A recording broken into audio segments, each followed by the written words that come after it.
दोस्तों, केंद्रीय गृह मंत्री अमित शाह के एक बयान ने देश की राजनीति में हलचल मचा दी है। सनातन मूल्यों का अपमान करने वाली सरकारें सत्ता में दोबारा नहीं लौटती हैं। ये बयान महज वैचारिक टिप्पणी नहीं रह गया है, बल्कि इसके सियासी संकेतों को लेकर तीखी बहस शुरू हो गई है। वहीं इस बयान के बाद सबसे बड़ा सवाल यही उठ रहा है कि आखिर केंद्रीय गृह मंत्री अमित शाह का निशाना कौन था? क्या ये टिप्पणी उत्तर प्रदेश के मुख्यमंत्री योगी आदित्यनाथ की ओर एक परोक्ष इशारा है या फिर विपक्ष पर किया गया वैचारिक हमला? इसी बयान के साथ योगी आदित्यनाथ की मठ वापसी को लेकर पुरानी अटकलें एक बार फिर से तेज हो गई हैं।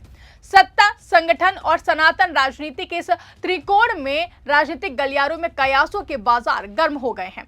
क्या ये बयान भविष्य की राजनीति का संकेत है या फिर केवल विचारधारा की पुनर्पुष्टि? यही सवाल अब केंद्र में है।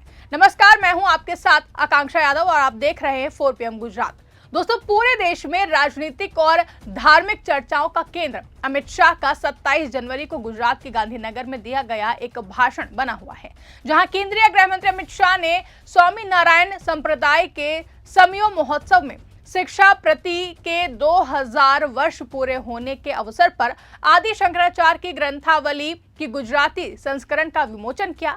इस दौरान उन्होंने सनातन धर्म के मूल्यों, आदि शंकराचार्य की भूमिका और मोदी सरकार की उपलब्धियों पर विस्तार से बात की और उन्होंने कहा कि संतों के आशीर्वाद से भरोसा है और जो सरकार सनातन धर्म के मूल्यों को कमजोर करेगी या फिर उनके अनुयायियों को निराश करेगी, वो दोबारा सत्ता में नहीं आएगी। वहीं सोशल मीडिया पर इस बयान को उत्तर प्रदेश के मुख्यमंत्री योगी आदित्यनाथ से जोड़कर देखा जा रहा है। कुछ लोग दावा कर रहे हैं कि ये योगी सरकार पर इशारों ही इशारों में हमला है, क्योंकि प्रयागराज माघ मेले में 2026 में ज्योतिर्मठ के शंकराचार्य स्वामी अविमुक्तेश्वरानंद सरस्वती से जुड़े विवाद में योगी सरकार पर अपमान का आरोप लगा हुआ है।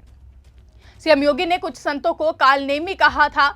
अफवाहें फैलाई जा रही है कि अमित शाह ने सीएम योगी को मठ वापसी की सलाह दी है या फिर 2027 के विधानसभा चुनाव में मुख्यमंत्री बदलने की स्क्रिप्ट तैयार हो गई है। आज सत्ता की आंखों में आंख डालकर पत्रकारिता करना मुश्किल हो गया है। हम पर मुकदमों से लेकर चैनल को बंद करने का दबाव बनाया जा रहा है। मुश्किल दौर है, लेकिन हम हार नहीं मानेंगे। इसीलिए 4 PM को ज्यादा से ज्यादा ज्वाइन करें और स्वतंत्र पत्रकारिता को जिंदा रखने के लिए जितना हो सके हमारा आर्थिक सहयोग करें। उम्मीद है कि आपके सपोर्ट से ये जंग भी हम जीत जाएंगे।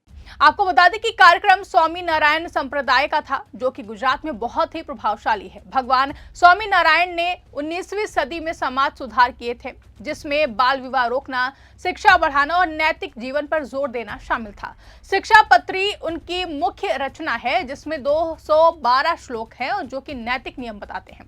अमित शाह ने इस किताब के 200 वर्ष पूरे होने पर कार्यक्रम में हिस्सा लिया और आदि शंकराचार्य की ग्रंथावली का गुजराती अनुवाद जारी किया। आपको बता दें कि शाह ने अपने संबोधन में कहा कि आजादी के बाद सनातन परंपराओं के अनुयायी लंबे समय से ऐसी सरकार का इंतजार कर रहे थे जो सनातन धर्म को उचित महत्व दे और उनके सिद्धांतों पर शासन करें। प्रधानमंत्री नरेंद्र मोदी के नेतृत्व में ऐसी सरकार चल रही है। मोदी गुजरात के पुत्र हैं और उन्होंने सनातन को मजबूत किया है। आदि शंकराचार्य ने भारतीय पहचान स्थापित की और उन्होंने पैदल पूरे भारत की यात्रा की, 4 मठ स्थापित किए और सनातन का ध्वज चारों दिशाओं में फहराया है। शंकराचार्य ने बौद्ध, जैन, कपालिक, तांत्रिक आदि धाराओं के बीच सनातन के संदेहों का तार्किक समाधान किया। उन्होंने अद्वैत वेदांत को मजबूत किया। मोदी सरकार ने राम मंदिर का निर्माण करवाया, धारा 370 हटाई, 3 तलाक खत्म किया, यूसीसी की शुरुआत की, योग आयुर्वेद को बढ़ावा दिया, गौ सेवा की और तीर्थों यानी कि बद्रीनाथ, केदारनाथ, काशी विश्वनाथ, महाकाल सोमनाथ का जीर्णोद्धार किया। वहीं ये काम सिर्फ आस्था से नहीं बल्कि समाज कल्याण से जुड़े हैं। संतों के आशीर्वाद से सनातन अनुयायी निराश होने वाला शासन कभी नहीं आएगा।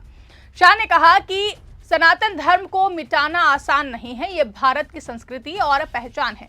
भाषण गुजरात में होने के कारण स्वामी नारायण संप्रदाय की तारीफ भी की गई, जो कि सनातन का हिस्सा है। वहीं मोदी सरकार को सनातन का रक्षक बताते हुए शाह का पूरा भाषण था। वहीं उत्तर प्रदेश के प्रयागराज में माघ मेले के दौरान मौनी अमावस्या पर शंकराचार्य स्वामी अविमुक्तेश्वरानंद सरस्वती संगम स्नान करने गए। प्रशासन ने सुरक्षा, भीड़ प्रबंधन या फिर प्रमाण पत्र के कारण उनके पालकी या रथ को रोका। शंकराचार्य ने इसे अपमान बताया और कहा कि उनकी आत्मा व्यथित है।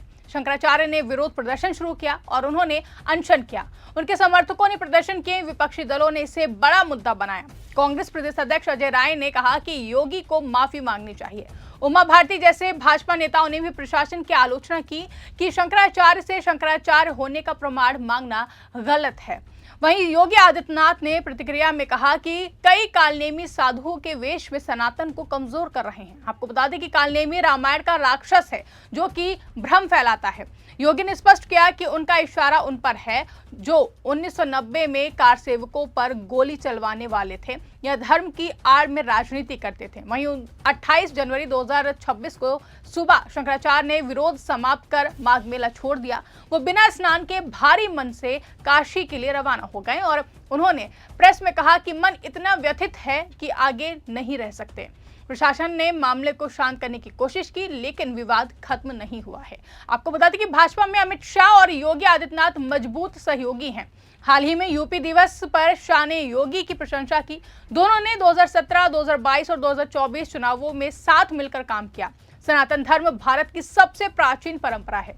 ये शाश्वत या फिर अनादि का मतलब रखता है। आदि शंकरा ने 8वीं शताब्दी में अद्वैत वेदांत को मजबूत किया और उन्होंने पूरे भारत की पैदल यात्रा की और विभिन्न मतों के बीच बहस कर सनातन की श्रेष्ठता साबित की है।